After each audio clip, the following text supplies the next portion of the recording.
अस्सलाम वालेकुम जी दोस्त, सब कैसे हैं? ठीक-ठाक हैं?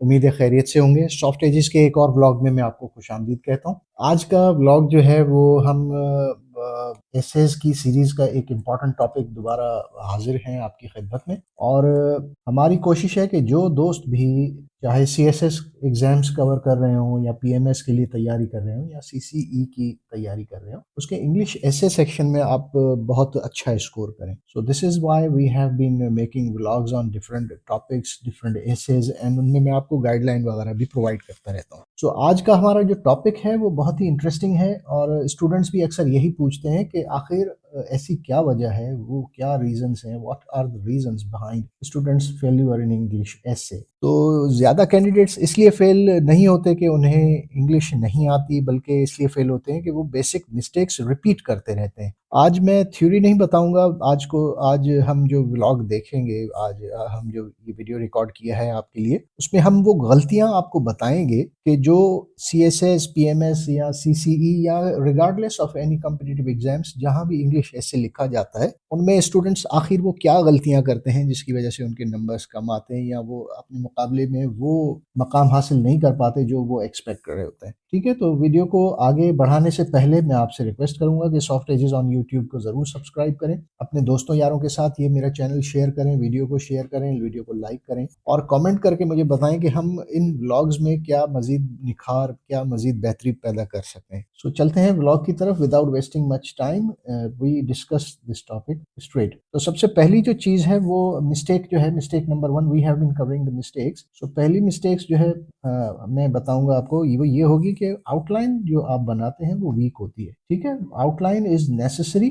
जब भी आप एग्जाम देखेंगे, एग्जाम में ऊपर डायरेक्शंस क्लियर दी गई होती हैं कि आपने आउटलाइन बनानी है and after you make an outline then you have to carry forward the message, carry forward the essay. तो आउटलाइन जब आप कमजोर बनाएंगे तो आपका स्ट्रॉन्ग बेस जो है आपकी वही कमजोर पड़ जाएगी। ठीक है, आउटलाइन सिर्फ हेडिंग्स का नाम नहीं होता, बल्कि वीक आउटलाइन का मतलब है कि आपके जो है ना आइडियाज रैंडम हैं, आइडियाज हैफhazard आइडियाज आप लेकर आते हैं या फिर उनमें फ्लो जो है वो मिसिंग हो जाता है। ठीक है, और उसके अलावा आप देखेंगे कि थीसिस सपोर्ट जो है ना, वो थीसिस स्टेटमेंट जब आप लिखते हैं वो कमजोर होती है। Thesis support is inappropriate. ठीक है, थीसिस सपोर्ट जब इनएप्रोप्रिएट होगी तो वो एग्जामिनर आउटलाइन देखकर ही समझ जाएगा कि एसे का कंट्रोल जो है ना आपके हाथों से निकल चुका है। सो रूल याद रखिए हमेशा कि if the outline is weak then essay is already doomed या हाफ फेल्ड। ठीक है, तो ये आपकी हो गई मिस्टेक नंबर 1। मिस्टेक नंबर 2 क्या है? मिस्टेक नंबर आप 2 कह सकते हैं कि आप जब क्लियरली आप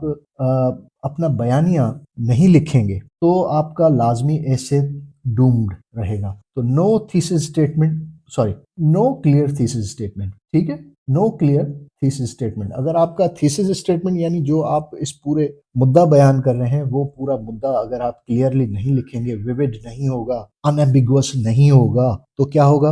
आपके नंबर वैसे ही कटना स्टार्ट हो जाएंगे। सो बहुत से स्टूडेंट सिर्फ टॉपिक को रिपीट कर देते हैं और ये समझ लेते हैं कि यही थीसिस स्टेटमेंट है, हालांकि ऐसा नहीं है। थीसिस स्टेटमेंट का मतलब है कि आप क्या प्रूव करना चाहते हो। When you are writing an essay, what is your motive behind writing this essay? Either you support it और do not support it, either you are in favour of certain topic, either you are against certain topic. So आपने ये चीजें clearly statement में, thesis statement में बयान करनी होती हैं। तो थीसिस का मतलब है आप क्या बेसिकली प्रूव करना चाहते हो। इन केस इफ द एग्जामिनर को इंट्रोडक्शन के एंड पर ये समझ नहीं आएगा कि आप क्या मौकफ लेके बातें आगे बढ़ा रहे हैं, तो इससे का डायरेक्शन आपका अल्टीमेटली क्या हो जाएगा? रैंडम हो जाएगा and you will miss the flow.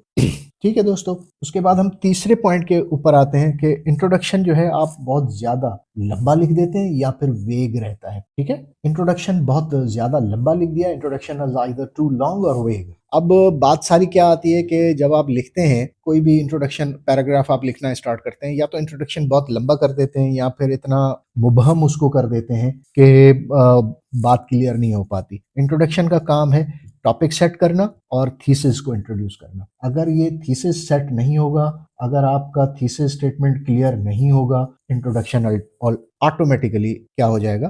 कमजोर हो जाएगा। ठीक है, हिस्ट्री, कोट्स और डेफिनेशन में ही अगर आप 2 पेजेस भर दें तो इससे ऐसे स्ट्रांग नहीं होगा, इससे आप मार्क्स हासिल नहीं कर सकते। ठीक है, तो ये चीज याद रखिएगा। चौथा पॉइंट जो है मिस्टेक्स के लिहाज से वो ये होगा कि आपका कंटेंट जो है बॉडी पैराग्राफ जो है इररिलेवेंट है, ठीक है। आपका इररिलेवेंट कंटेंट अगर आप लिखेंगे बॉडी पैराग्राफ्स के अंदर तो ये भी सीएसएस में, पीएमएस में या सीसीई के कंबाइंड कॉम्पिटिटिव एग्जाम्स के अंदर सबसे बड़ी फेल्यूर की रीजन यही होती है कि स्टूडेंट्स जो है वो अपना मवाद कंट्रोल उनके हाथ से निकल जाता है, तो चीजों को हैफाजर्ड करके रैंडमली लिखना स्टार्ट कर देते हैं। So this is one such big mistakes. Students लिखता बहुत अच्छा है लेकिन लिखा क्या है, वो लिख क्या रहा है, ये क्लियर नहीं होता। हर पैराग्राफ को लिखने से पहले देखें कि either this paragraph proves my thesis और नॉट। आप ये सवाल अगर अपने आप से करेंगे, जो भी पैराग्राफ आप दिमाग में सोच रहे हैं कि ये मैंने लिखना है,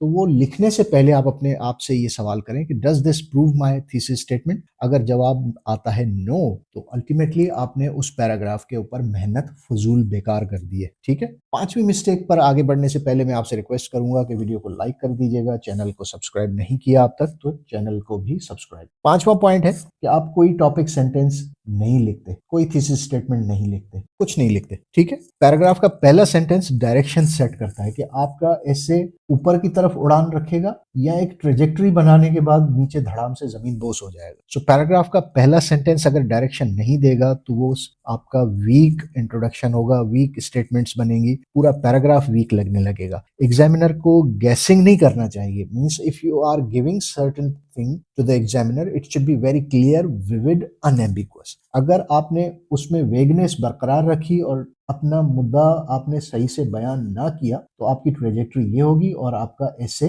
तबाह बर्बाद हो जाएगा। सो एग्जामिनर को गैस ना करने दें, उसको क्लियर चीजों को बताएं, ठीक है। सिक्स्थ पॉइंट है, मैं आपको बताऊंगा कि आप हद से ज्यादा हवाला जात को हद से ज्यादा इस्तेमाल करते हैं, यानी कोटेशंस आप बहुत ज्यादा लिखते हैं, all just because to impress the examiner. Examiner आपके कोटेशन से इम्प्रेस नहीं होगा। एग्जामिनर आपकी दी हुई क्लियर चीजों से, क्लियर एग्जाम्पल से, लॉजिकली दी हुई चीजों से इम्प्रेस होगा। सो कोटेशंस ऐसे को स्ट्रांग नहीं बनाते, एनालिसिस बनाता है। आपका दिमाग क्या कहता है, आपका तज्जिया क्या कहता है।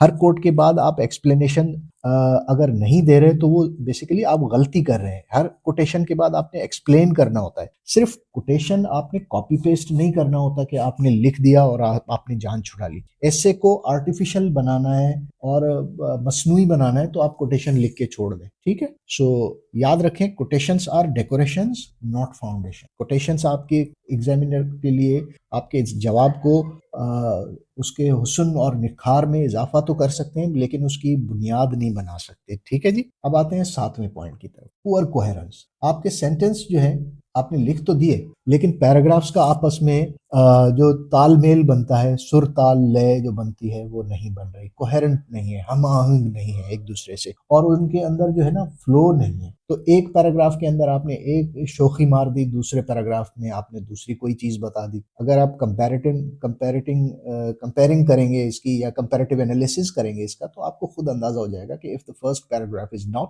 Matching with the second paragraph, तो दोनों जब फ्लो में और कोहेरेंस में आप नहीं लाएंगे तो ये आपके एसे के ऊपर एक नेगेटिव इम्पैक्ट पड़ेगा।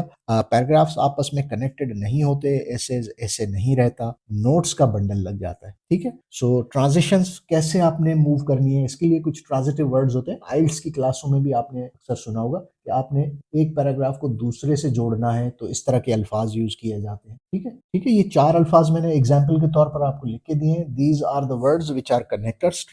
एक पैराग्राफ से दूसरे पैराग्राफ में ट्रांजिशन करने के लिए, मूव करने के लिए, फ्लो को मेंटेन रखने के लिए इस तरह के अल्फाज इस्तेमाल होते हैं। Moreover, however, in addition, therefore, keeping in view, ठीक है, keeping in view of foregoing, ये ऐसे अल्फाज हैं जो कि कनेक्टिविटी को मेंटेन रखते हैं, ऐसे को रीडेबल बनाते हैं और एग्जामिनर को कंफर्टेबल फील करवाते हैं। क्योंकि एग्जामिनर्स खुद भी चूंकि ब्यूरोक्रेट्स होते हैं या फिर वो सिविल सर्वेंट्स होते हैं, तो ये चीजें उनको अच्छी लगती हैं। This makes them recall their own student days when they were themselves aspirants and they were busy, they were struggling कि अच्छे से अच्छा लिख के दिखाएं, ठीक है। तो ये आपका सातवां पॉइंट हो गया। आठवें पॉइंट पर आते हैं कि आप चीजों को रिपीट करते हैं और उसके अलावा कंक्लूजन आपका जो है वीक और रिपीटेटिव कंक्लूजन। आपका कंक्लूजन जो है या तो कमजोर है या तो उसमें चीजों को आपने रिपीट कर दिया है। अब जस्ट इमेजिन करें कि आप पढ़ने के लिए किसी को कुछ मवाद दे रहे हैं, लेकिन वही कैसेट, वही टेप रिकॉर्डर बार बार चल रहा है। तो कंक्लूजन का मतलब सिर्फ समरी लिखना नहीं होता, कंक्लूजन में आपने थीसिस को रीअफर्म करना होता है और आर्गुमेंट को क्लोज भी करना होता है। So in case if you are not doing these two things, if you are not doing these two jobs, then new ideas conclusion में इंट्रोड्यूस करना बहुत बड़ी गलती तस्वर की जाती है। ठीक है, so this is 8 point agenda के मिस्टेक्स आप क्या अवॉइड करेंगे। ये वो 8 मिस्टेक्स होती हैं जो कि आपने लाजमन अवॉइड करनी होती हैं एग्जाम्स लिखते हुए। अब आता है final check point. Final reality check क्या कहता है? फाइनल रियलिटी चेक ये कहता है कि आपने एग्जाम में एसे लिखने से पहले क्या क्या चीजें अपने जहन में रखनी होती है। अगर आप इंग्लिश एसे लिख रहे हैं तो आपने क्या करना है, उसका स्ट्रक्चर बनाना है और स्ट्रक्चर के साथ साथ उसके अंदर क्लैरिटी भी बरकरार रखनी है। ठीक है, सीएसएस और पीएमएस के एसे, सीसीई के एसे इंग्लिश का टेस्ट नहीं होता। Basically they are a test of your knowledge, they are test of your approach, they are test of your analysis, they are test of how you look at various things। ठीक है, strong outline, clear thesis और relevant arguments, ये 3 चीजें हैं जो कि ठीक हो जाएं तो ऐसे ऑटोमेटिकली स्कोरिंग बन जाता है। मैं यहाँ पर लिख के भी देता हूँ। ठीक है, ये 3 चीजें हैं, स्ट्रॉन्ग आउटलाइन हो, क्लियर थीसिस स्टेटमेंट हो और रेलेवेंट आर्गुमेंट्स हो। ये 3 चीजों को अगर आप दुरुस्त कर लें तो मैं आपको गारंटी देता हूं कि आपका एसे ऑटोमेटिकली गारंटेड स्कोरिंग बन जाएगा। अब अगर आप चाहें तो मैं नेक्स्ट वीडियो जो बनाऊंगा उसमें मैं आपकी ये हेल्प कर सकता हूं कि सीएसएस के जो एसेज होते हैं उनमें वो क्या क्या गाइडलाइन इस्तेमाल की जा सकती हैं, वो क्या क्या अल्फाज होते हैं जिनको हम अगर इस्तेमाल करें। और अगर आप चाहें तो हम ये भी देख सकते हैं कि एग्जामिनर किस तरह की इंग्लिश को एसे के अंदर देख सकते हैं, या फिर हम ये भी देख सकते हैं कि किसी एसे को कौन सी चीज एवरेज, अच्छा या फिर आउटस्टैंडिंग बनाती है। अगर आपके पास अपनी तरफ से कोई सजेशन हो तो you are most welcome to present them into my comment section. आप मुझे बताइएगा कि हम अगला ब्लॉग किस चीज के बारे में बनाएं ताकि हमें आपको हेल्प करने में आसानी रहे। तो दोस्तों ये था आज का व्लॉग। अगले व्लॉग में हम फिर मुलाकात करेंगे एक नई वीडियो के साथ। तब तक के लिए मुझे इजाज़त दीजिए। अपनी राय से मुझे आगाह कीजिएगा, वीडियो को लाइक कीजिएगा, शेयर कीजिएगा, सब्सक्राइब कीजिए मेरे चैनल अगर आप अभी तक आपने नहीं किया। अगली वीडियो में फिर मिलेंगे। खुदा हाफिज़। पाकिस्तान जिंदाबाद।